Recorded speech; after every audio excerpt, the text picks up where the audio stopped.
want to ask you, from your Genetic Insights wellness reports, what was or what do you think was your most important or valuable discovery?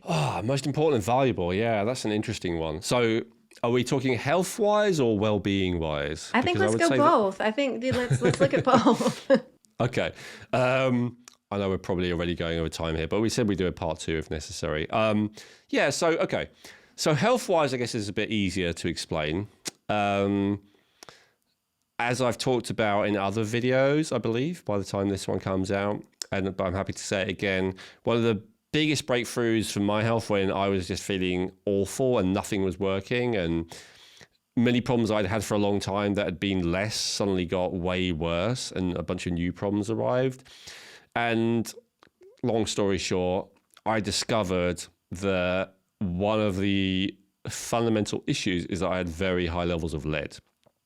And this was not found in my hair, which you could always say, well, maybe it's in the tap water or something.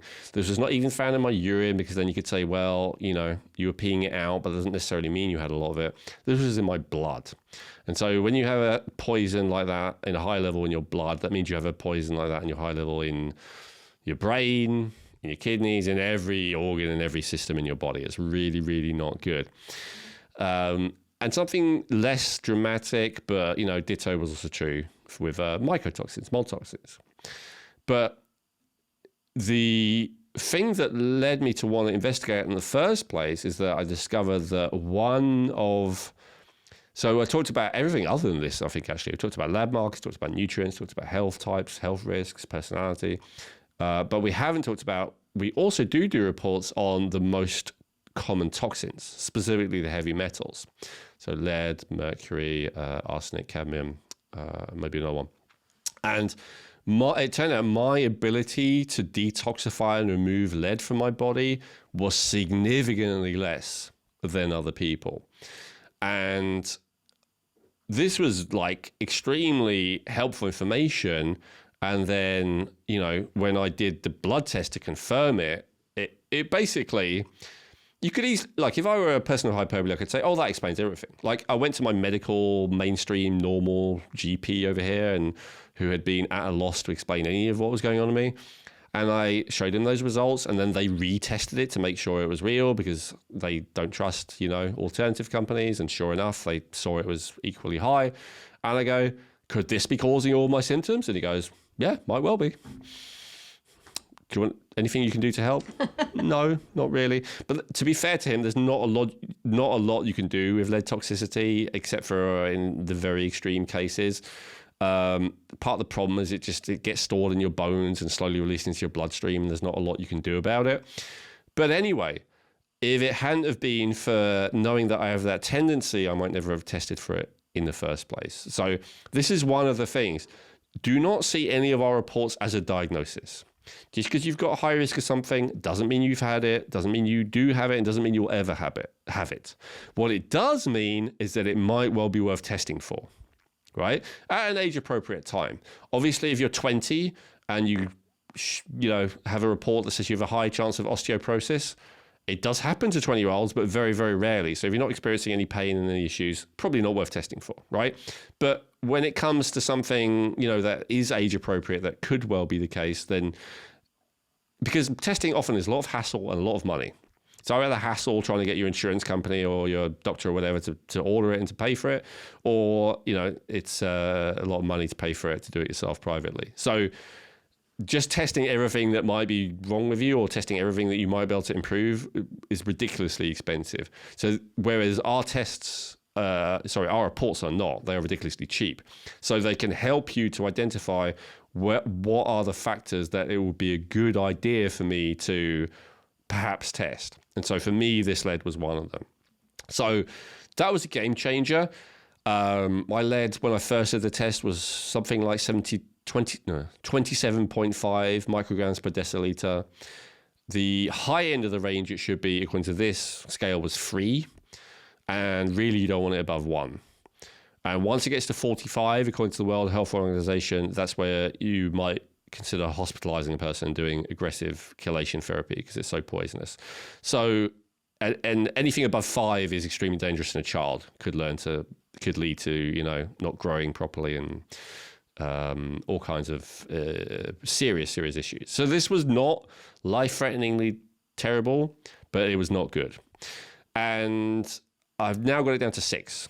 It's still not great, but this is the problem with lead toxicity. Anyone watching this, you got some advice, put it in the comments. I'm happy to try it, but it is not easy to deal with. But anyway, I'm so glad I found it for 2 reasons. First of all, back to the thing, compassionate acceptance, right? I could say, this is why I do so much for health and don't feel as good as other people. Second of all, when you have high lead in your blood, everyone's always like, where's it come from? Is it in your water? Is it in your food? Tried all that, tested all that, and it's not that. And then it turned out, your body stores it in your bones. The half-life is something like 20 years. You might have had it for a long, long, long time, right? Like over a decade, maybe way longer even. Especially if you have a genetic tendency to break down lead less well. Now, unfortunately, we can't tell you how much less well you have a tendency to break it down, but I suspect that it may be significant. Just like I said with, some people need 100 times as much vitamin B3 as other people. I think there's probably a big difference between how well I can break it down and other people, which is why it just kept building up more and more and being put into storage more and more. So that was a practical one that was a big deal for me. On well-being level, I would say understanding my COMT gene was really interesting. And so the COMT gene is one of the primary, like almost everything, all the reports are like about an issue or a goal, right? Like weight loss or sinus infection or UTIs or osteoporosis or something, right? In the case of COMT, that's one of the only genes we talk about because it's so important. So it's a gene and it's an enzyme as well, right? So what COMT actually does, to simplify it, is it breaks down stress chemicals. Adrenaline, noradrenaline, and also dopamine. Now, if your COMT is fast, it breaks down stress chemicals quickly. If your COMT is slow, it breaks down stress chemicals slowly. So these variations where sometimes things are broken down more quickly, sometimes more slowly, there are a lot of factors that can influence that, like how much of the thing that you've got, how much of the nutrient you've got to support it. But one of the factors is genes. Some people's naturally run quicker, some people's naturally run slower. And so that's what we have in our little reports. We have medium, fast, or slow. Now, if you're a fast COMT person, what that means is you'll break down stress chemicals quickly on average, or other lifestyle and environmental factors aside.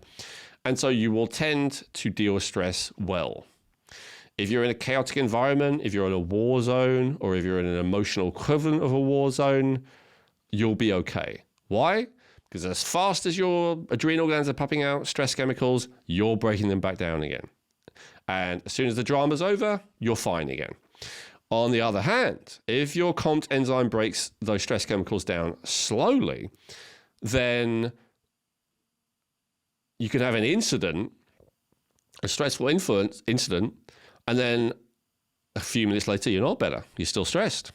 A few hours later, you're still stressed. A few days later, you're still stressed. And especially if this stress is extreme, or if it's like, intermittently high, or even if it's continual, you're just getting more and more stress until the point you're a nervous wreck, right? You're anxious, like you're jumpy, like right, like you're in the right state, as I used to be. And so the speed at which you could break down stress chemicals is huge. So finding out that I was not good at breaking down stress chemicals genetically was really, really helpful, because it helped me to just go, oh, it's okay that I am that way. And, because I always used to look up to people who were like unfazed, Mr. Cool, like your James Bonds, bullets flying all around you, and you're making jokes, sipping martinis. I always used to think that was awesome, right? I wished I was so cool and unflappable, but I'm not. And so to understand, okay, Now, to understand that's just the way I am is one thing, but here's the really interesting thing. One thing that I'm good at is focusing. And so and also just being happy, especially when there's not much going on around me. I don't get bored very easily. So it turns out that, as I said, COMT doesn't just break down norepinephrine, the thing that makes you feel anxious and upset and stressed. It also breaks down dopamine. Dopamine is the thing that makes you feel motivated, makes you feel passionate, makes you feel enthusiastic, and it gives you mental clarity and, energy, enthusiasm to do stuff. And it turns out that those people I'd been envying, they've got their own problem. They keep breaking down dopamine too quickly. And what that means is they only feel okay if they're in the middle of a war zone. If they're not in the middle of a drama or a crisis, then they feel bored. They feel unable to focus. They're much more likely to have ADD or ADHD. They get extremely easily distracted. It's very hard for them to get something done. And it's very hard for them to feel anything. They just feel flat and unmotivated unless everything is chaotic around them. And so I was like, okay. Like, there's an upside and a downside. And this is often called I call it the wizard warrior gene, right? The wizard is better off, they can be fine on the top of a mountain or on their own, like happily plodding away, doing whatever, reading books. Whereas the warrior, they have to be in the midst of battle. Otherwise, they're not happy, right? So it's not really that I realized in this particular case, it's not really that I was inferior to this person who I admired and wished I was like. I was just different, right? There's a benefit and a cost to both. So that's one example of many. And, everyone has their own issues. That was something that I wish that I was, but there are other examples where people realize, there is a downside to being this thing that I thought that I wanted or that I wished for. So, so those are the two examples of two big ones for me. And then I guess it also puts into perspective whether something's attainable or not, of thinking that you could be that individual that can handle or be in that war zone and go, well, actually, no, why would I put myself in that environment that's not right for me? Absolutely, exactly. Yeah, because that can be the thing. And there's a little bit of truth to that, like to get outside your comfort zone, right? Like someone who's only ever happy in chaos maybe should be in quiet, what's the word? Encouraged to sit and meditate or to just reflect, and ditto someone who is against that to the point of being agoraphobic should be encouraged to go outside and maybe do some public speaking or a team sport or something. So there's a bit of truth to that, but not expecting them to be able to deal with it as well as a person who is naturally able to deal with it, right? So yes, they should be maybe encouraged to step outside their comfort zone in either case, but let's not expect them to handle it as well as someone who's naturally happy in that environment. I think that's the key. Hey, I hope you enjoyed that clip from the Rejuvenate podcast. If you want to watch the full episode that came from, just click on the link above. Or if you just want to watch our latest video, then click the link below. And make sure that you subscribe to the channel and like the video. Thank you.